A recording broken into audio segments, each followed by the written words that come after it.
Welcome to Global Nexus Podcast. I'm your host, Ash Azalia, and today we'll unravel the complexities of correlation between political and economic risk analysis and explore its impact on national stability with our guests, Laili, Najwa, and Ayu. Stay tuned as we decode the art of navigating uncharted waters in the quest for understanding uncertainties. To kick things off, let's demystify risk analysis with our first guest, Miss Laili. She's going to share with us regarding the basic and background of risk analysis. Hi Miss Laili, thanks so much for joining us. Hi, thank you so much for welcoming me here. First and foremost, let's dive into definitions and backgrounds related to risk analysis, particularly in the context of political and economic factors and their correlation with the stability of a country. The first one is risk analysis. Risk analysis is a systematic process that involves identifying, assessing, and prioritizing potential uncertainties or risks that could impact a specific situation, decision, or project. It is widely used in various fields, including finance, project management, and geopolitics, to manage uncertainties effectively. In the context of political and economic risk analysis, the focus is on understanding potential challenges that may arise from political decisions and economic conditions.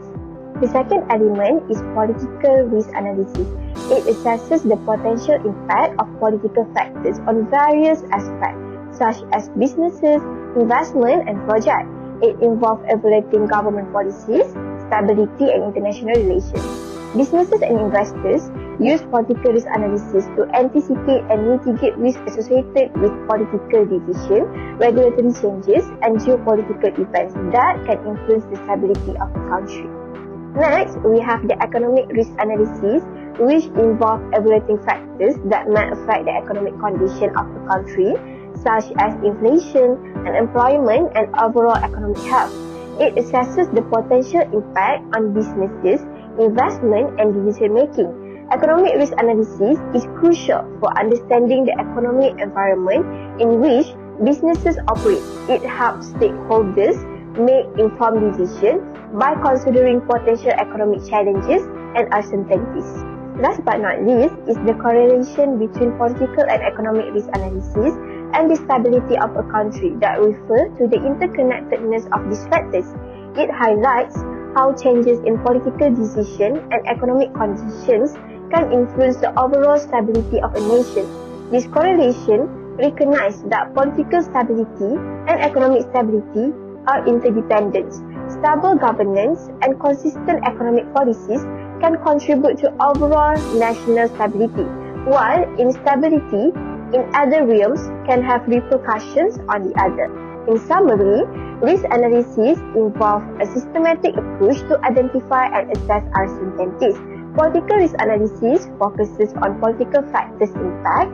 Economic risk analysis evaluates economic conditions, and their correlation emphasizes the dynamic relationship between political and economic stability within a country. This integrated approach helps stakeholders navigate complexities and make informed decisions in diverse fields, from business to international relations. Right, thanks for your sharing. Now let's zoom in the other political economic factor. This matter will be explained in more detail by Miss Najwa, who understands the situation that we are talking about. Welcome Miss Najwa to our Global Nexus podcast. Hello dear listeners. Today we embark on a journey to unravel the intricate ties between political and economic risk analysis and how they collectively shape the stability of a nation. It's a symbiotic relationship, and let's dive into the key aspect. Starting with the government policies, political risk analysis becomes a compass navigating the consistency and impact of these policies on business and the economy. Transparent and stable policies become the bedrock for economic confidence, nurturing growth and stability.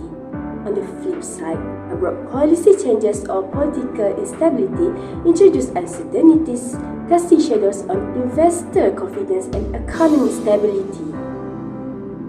Our exploration extends to economic conditions where economic risk analysis scrutinize factors like inflation, unemployment, and overall economic health. This scrutiny involves a nuanced stance where economic instability becomes a precursor to social unrest, influencing the delicate fabric of political stability. High unemployment rates or an economic downturn may sow seeds of public dissatisfaction, potentially sprouting into political challenges or unrest. Zooming out to the global stage, the relationship takes on an international level. Our analysis recognizes the far-reaching implications of diplomatic tensions and trade disputes on both political stability and economic prosperity. Simultaneously, political instability echoes across the global economic landscape, influencing foreign investment and trade relationships. In summary, the correlation between political and economic analysis and a country's stability in the narrative of intertwined destinies. To accurately gauge a nation over stability, we must possess a comprehensive understanding of how political decisions ripples through the economic and vice versa. Join me in the future episodes as we continue our expedition through the intricacies of global dynamics and their profound impacts on the fortunes of nations. That was a great info from Ms. Najwa. Thank you. Shifting gear, the international relation theory analysis is our next stop. Today we will dive into the complex realm of international relation theory, a captivating subject that unravels the dynamic shaping global interaction. Please welcome Ms. Ayu, our theory analysis expert. Thank you, Ms. Aish, our host for today. Hi everyone! I am Ayu, the theories analysis expert for today's topic. In IR theory, the correlation between political and economic risk analysis and the stability of a country is often viewed through the lens of various theoretical perspectives that seek to explain the dynamic between states, their interactions, and their impact on global stability.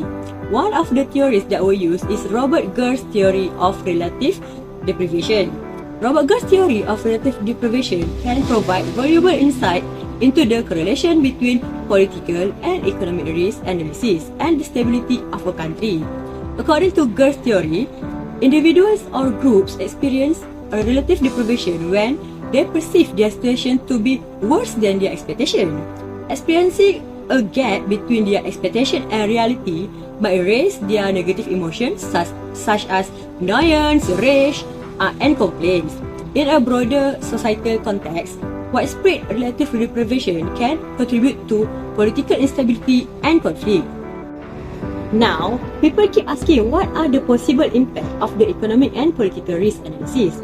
According to Robert Gur's theory, feelings of inequality may arise when economic risk analysis reveals difference in income distribution, unequal access to resources, or economic problems among specific groups or regions within a nation.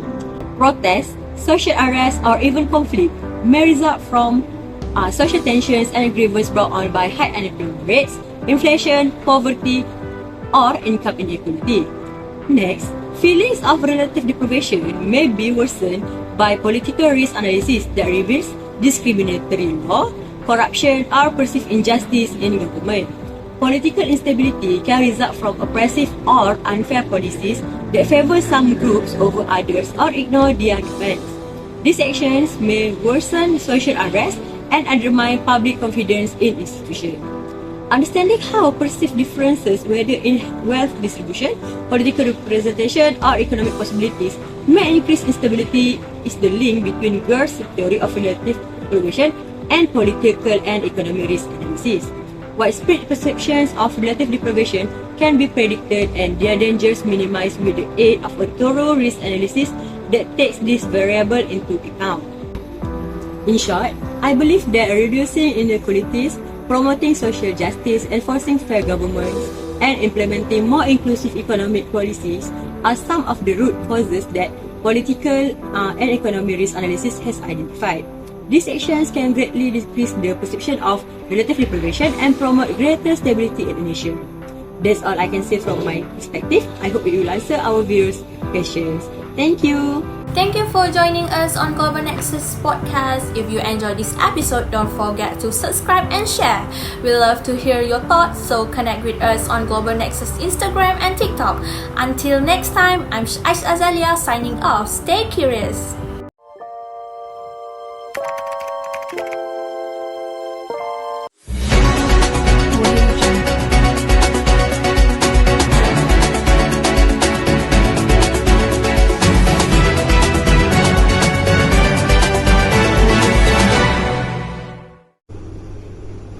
Good morning, Malaysia. I'm Aini Atira. On today's international news, India was recorded as one of the most unique countries with its political system and economic status, social and culture. We will look into India's political economic risk analysis guided by the lens of Ted Robert Gur's relative deprivation theory. Together today, we have Ms. Aish Azalia and Ms. Farah Akila, the experts in international relations and political and economic risk analysis, to share their knowledge regarding this topic. So, Ms. Aish, would you mind share a little bit insight? In India, vast and varied socio-economic environment, political and economic factor with complex story that shape the country part. As we look at Indian political and economic race, we also need to look at many of its problems and opportunities. India has problems with uneven land use, unfair social treatment, and a mixed economic balance, which are all connected to political theory and economics. Political economic views show how government policies and the hope of more than a billion people dance in complicated way. Political thinkers and economic theorists had an impact on how India was run and how it grew. Its past and effort to promote inclusive growth has shaped its path from Nehruvian socialism to economic liberalization in the 1990s. The issue with cities and rural areas are affecting its politics, business, and infrastructure. Ted Robert Gur theory of relative deprivation can help us understand these differences and how they have a huge effect on political view and participation. Gur theory says that people feel crippled when their hopes and dreams are very different from the social and economic situation. Indian divide between cities and rural areas make this theory useful. In a busy city, standard may be shaped by things like wealth, new technologies, modern infrastructure. In rural places, people may want stable farming and the protection of culture, equal access to resources. When hopes and reality doesn't match up, this is called relative deprivation. What do people in cities and rural areas think the effect of poverty are on their political views? Will that make them less likely to vote? The answers lie in the socio-economic situation, schooling, healthcare, and how responsive the government is. Gur thought that the differences between urban and rural areas had a big effect on how politicians behave. It can lead to getting involved in politics, social group, or political secession. Policymakers who want political security and balanced regional growth need to understand this process very well. With this information, law can help close the gap between cities and rural areas and make people feel less poor. Putting money into infrastructure, schooling, and healthcare in rural areas can make communities better and help people's expectations match up with reality. When cities grow, they need to be sensitive and to include all culture. Using Gur theory as a guide, researchers have looked into India's urban and rural areas and found that image, politics, and regional balance are all connected in complicated way. This investigation asks for a rating of policies and methods that create differences between cities and rural areas and try to turn them into the drivers of healthy growth, which will determine India's political and economic futures. Robert Gur's theory of relative deprivation guides policymakers in India, where policy making is always changing and there is a lot of socio-economic variety.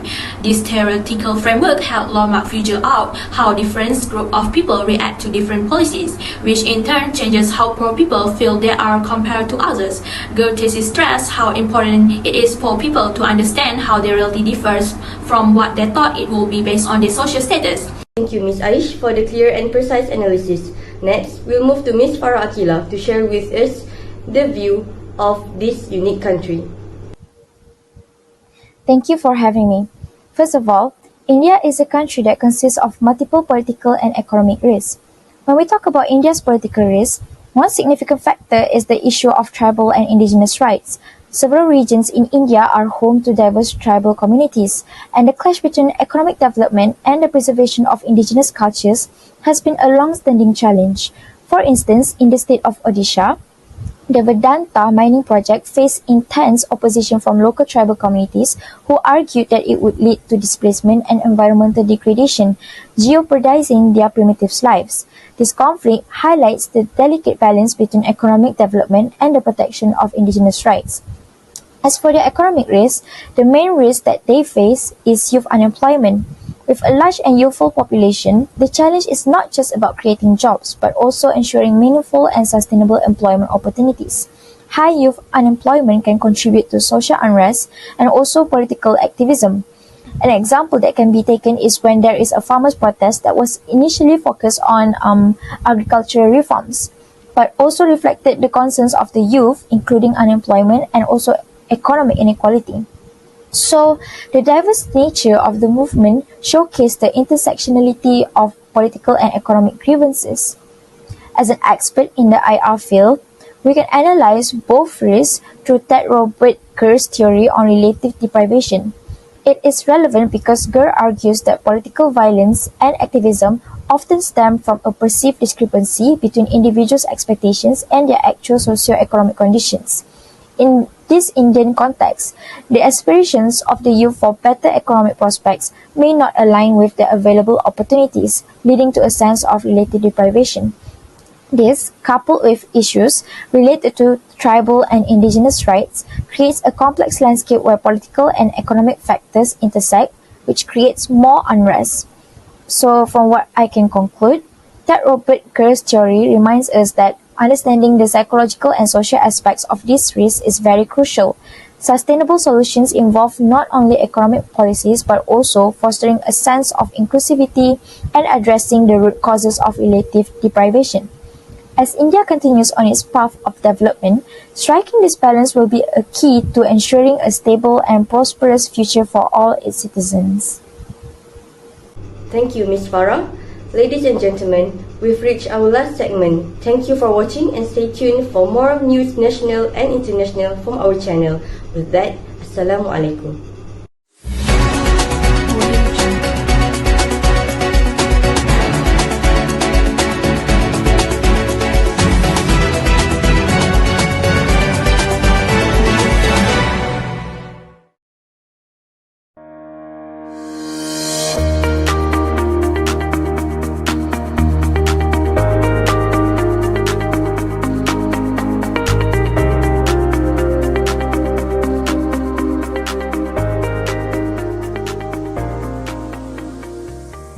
Today, we will discuss about the interpassion relationship between politics and the economy within the realm of international relations using examples from India.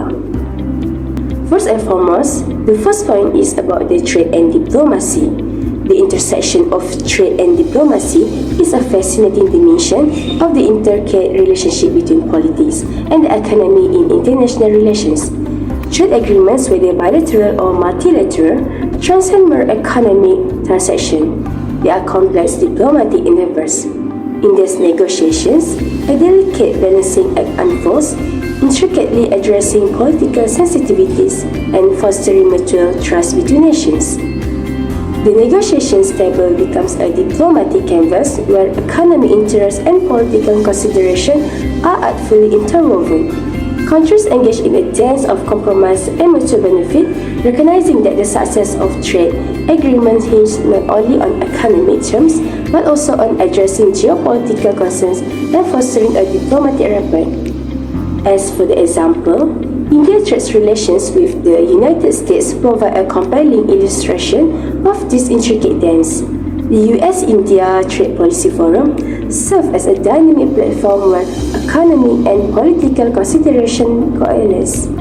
Diplomatic efforts are invested to navigate concerns on both sides, recognizing that a robust trade relationship is not merely an economic asset, but also a testament to the diplomatic ties between the two nations.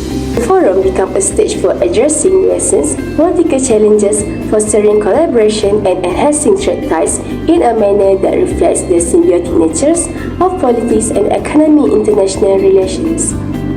In conclusion, the relationship between politics and the economy in international relations is multifaceted. Diplomatic decisions impact economic outcomes and economic considerations shape diplomatic strategies. Countries must navigate these intricate relationships to address global challenges, foster cooperation, and pursue their economic and political interests on the world stage. As the international system is quickly advancing, the relationship between politics and economics in the realm of international relations is complex and multifaceted. One significant aspect that presents the complexities of this relationship is the use of sanctions and their economic impacts on the targeted countries. Sanctions are measures one or more countries take to coerce another country into changing its behavior, often for political purposes. These measures can include trade restrictions, asset freezes, travel bans, and other economic penalties. Sanctions are often imposed as a response to perceived violations of international law, human rights abuses, nuclear proliferation, or other actions deemed unacceptable by the international community. The decision to impose sanctions is inherently politically motivated and reflects the values, interests, and priorities of the sanctioning countries. While the primary aim of sanctions is often political, their economic consequences can have far-reaching effects. The general population of the targeted country may suffer due to job losses, inflation, and a decrease in the overall standard of living. In some cases, sanctions can contribute to humanitarian crises affecting the most vulnerable segments of the population. The economic impact of sanctions on targeted countries can be profound. Trade restrictions, for example, can lead to a decline in exports and imports, affecting industries and businesses. Iran is one of the clear examples that got sanctioned by the US and the EU in response to its nuclear program. These sanctions, which included restrictions on the oil and financial sectors, significantly hampered Iran's ability to engage in international trade. The severity of the impacts depends on the nature and scope of the sanctions. The impacts usually cause many targeted countries to seek ways to mitigate the consequences of sanctions, such as finding alternative trading partners, developing domestic industries, or seeking financial support from non-sanctioning countries. Assessing the effectiveness of sanctions is complex. The success of this measure depends on a variety of factors, including the targeted country's resilience and the level of international support for the sanctions. Although the implications of sanctions are very tough for certain nations, they may be part of a larger strategy to influence the balance of power, contain perceived threats, or promote a particular set of values depending on the geopolitical context. The intricate interplay of politics and the economy in international relations is exemplified by sanctions. Designed for political objectives, sanctions wield undeniable economic influence, shaping the destinies of nations and impacting governments as well as the livelihoods of citizens. Policymakers in international relations must balance political goals with an awareness of economic consequences for effective decision-making. Next is the global economic governance that demonstrated the intricate relationship between politics and the economy within the realm of international relations. Global economic governance refers to the coordination and management of economic policies and activities on a global scale. This intricate system involves international organizations, agreements, and diplomatic negotiations. In the context of India, the G20 are examples illustrating the interplay between global economic governance, politics, and economy. The G20, or Group of 20, is a forum of international economic cooperation and decision-making. It consists of major economies from around the world, including India. The G20 serves as a platform for leaders to discuss and coordinate on global economic issues. From the perspective of polity, India's participation in the G20 involves political representatives at the highest level. The Prime Minister or another high-ranking official represent the country, engaging in diplomatic discussion and negotiations, which result in political decisions, priorities, and strategies being communicated and discussed within the G20 framework. Reflecting India's stance on global economic issues, these greatly impact the economy as the outcome of G20 meetings, such as joint statement and agreements, can influence India's economic policies. Discussions on issues like global trade, financial stability, and development goals direct implication for India's economic trajectory. The economic impact extends to areas such as trade agreements, investment, and cooperation on economic recovery strategies, showcasing the integration of political decisions with economic consideration. On the other hand, economic coordination and cooperation also greatly impact the political aspect in India, as the G20 meetings provide a platform for political leaders to coordinate economic policies and address their challenges. Discussion involve political decisions related to fiscal policies, monetary measures, and strategies for sustainable development. Political consensus within the G20 is crucial for the success of coordinated efforts to address global economic issues. The coordinated response within the G20 can have a significant impact on the global economy, affecting trade, investment, and economic stability. For India, this coordination influences its economic environment and trade relations with G20 member countries. Economic considerations such as growth projections and financial regulation discussed within the G20 shape the broader economic context in which India operates. Moreover, G20 meetings often address global challenges and crises, requiring political decisions on joint responses. For example, discussion on the economic impact of COVID-19 pandemic involve political decision-making decisions on financial support, vaccine distribution, and economic recovery strategies. These political decisions made within the G20 during crisis have direct economic implications for India. Measures taken collectively, such as economic stimulus packages or debt relief initiatives, influence India's economic recovery and stability. G20's role in crisis management showcases the intersection of political leadership and economic consolidation in addressing urgent global challenges. In summary, India's participation in global economic governance exemplifies the intricate relationship between politics and economic and international relations. Political decisions made in these global forums directly influence economic policies, create dynamics, and the overall economic well-being of the nation. India uses oil, natural gas, coal, renewable energy, and nuclear power. Geopolitics affect energy supply diversity and sourcing. India sought varied and reliable energy from energy-rich nations, altering diplomatic relations and geopolitics. India buys a lot of oil and gas from unstable Middle Eastern countries. Geopolitical instability in sovereign region can affect India's energy prices. The country diplomatic parity are energy supply chains, geopolitics, and oil and gas access. India built strategic energy ties with major energy providers. Economic and geopolitical considerations affect this tie. Energy supply can be secured by long-term agreements, joint ventures, and strategic energy investment with energy-rich nations. Geopolitical hotspot, war zone, and energy transit choke point endangers India energy security. Geopolitical in-transit energy sources like the Strait of Hormuz or South China Sea affect energy supply.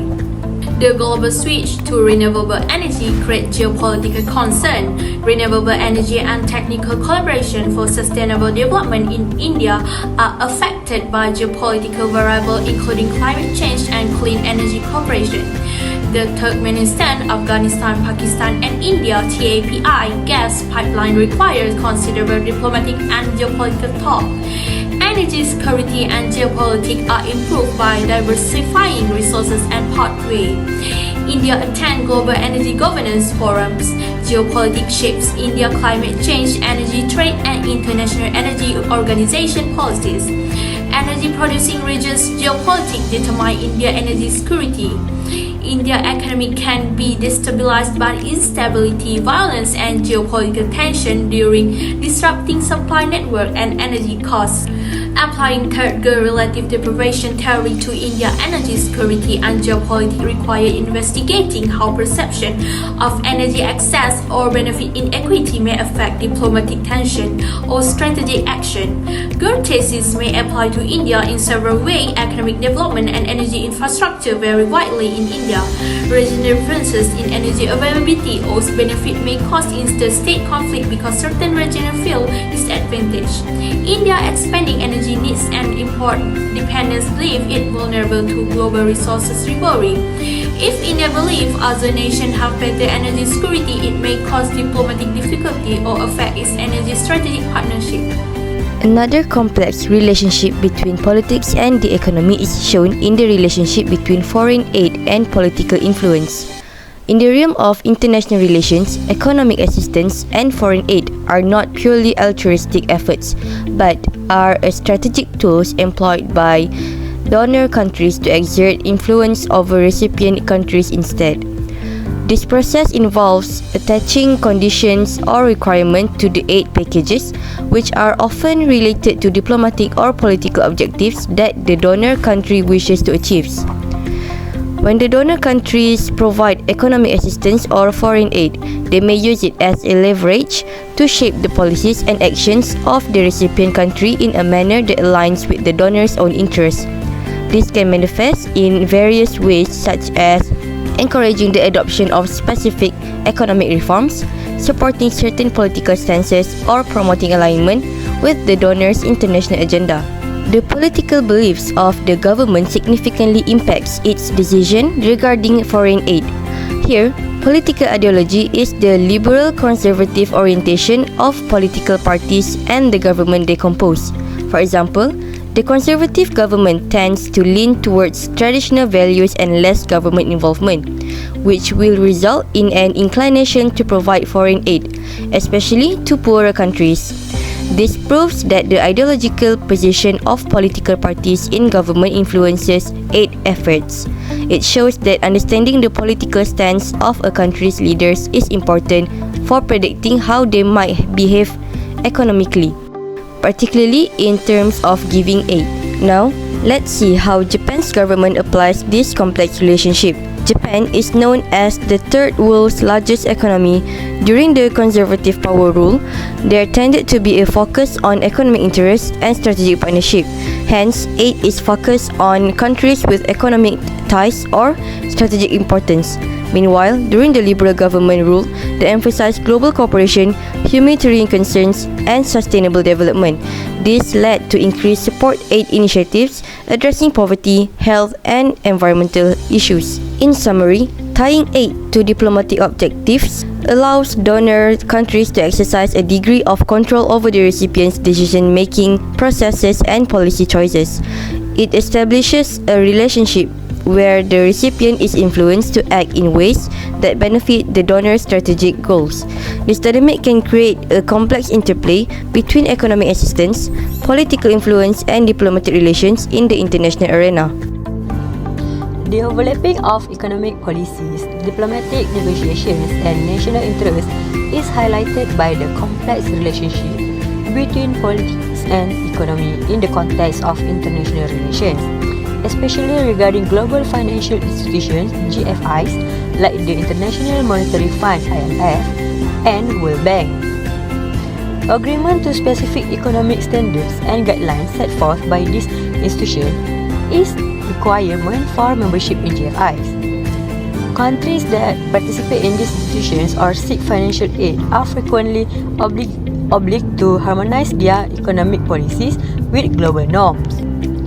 This alignment entails putting the GFI's suggested structural changes into practice, enacting fiscal and monetary policies, and putting economic reforms into action. To protect and advance national interests while adhering to international economic standards, navigating GFIs require complex political talks between member nations and these entities. The focus of these discussions is striking a balance between domestic needs supporting economic change and policies and the GFI demand for financial support or aid. An excellent illustration or example of the connection between politics, economics, and international financial organization is provided by India's dealing with the IMF. India contacts with the IMF diplomatically when it needs financial support or is experiencing economic difficulties. In this conversation, the need for economic reforms must be carefully balanced with domestic goals and considerations. The topics of economic governance, fiscal policy, structural modifications, and policy alignment to obtain financial aid or support frequently come up in India's interaction with the IMF. For instance, while taking into consideration India's socio-economic backdrop and internal political landscape, negotiations may cover reforms in areas like taxation, trade liberalization, public sector management, or regulatory frameworks. This demonstrates how India, like many other nations, must balance the requirement of international economic principles established by global financial institutions with its own set of local economic interests. To achieve the requirements set forth by the GFIs for financial support or aid, protecting national interests during negotiations with this institution requires diplomatic dexterity. In conclusion, the complex interplay between politics and the economy in the field of international relations, especially about GFIs, highlights the interdependence of national interests, diplomatic negotiations, and economic policies as nations work to strike a balance between their own needs and those of the international community.